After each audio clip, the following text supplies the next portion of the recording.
আসসালামু আলাইকুম। আজকে আমরা একটি খুব আনন্দময় দিনে আজকের এই দিনটি যার উদ্দেশ্য করে আমরা এই আজকের এই অনুষ্ঠানে আসতে পেরেছি।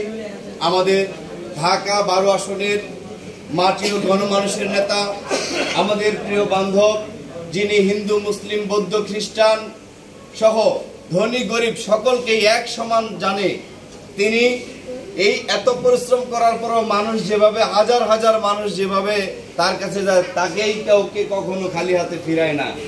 কিন্তু বাস্তব এই ঢাকা 12 আসনের সৃষ্টি করেছেন আমাদের প্রিয় গুণমণি, যিনি আমি আরো এখন তো দাড়ি মোজ পাকিয়ে গেছে, যখন মোজ জ্বালায় নেই তখন তিনি আমাকে আদর স্নেহ করে, যিনি আমাদের বীর মুক্তিযোদ্ধা জননেতা আসাদুজ্জামান খান কামাল, মাননীয় সফল স্বরাষ্ট্র মন্ত্রণালয়ের মাননীয় মন্ত্রী, আমাদের প্রিয় গুণমণি, আমাদের নয়নের মণি জননেতা আসাদুজ্জামান খান কামাল এমপি মহোদয়ের পক্ষ থেকে তার কর্মী আমাদের সুফিয়া সুলতানা আপার শুভ জন্মদিন উপলক্ষে সবাইকে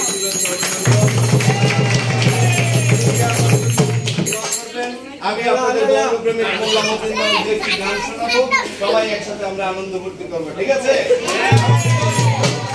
জয় বাংলা, জয়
ঠিক হলো না।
Again.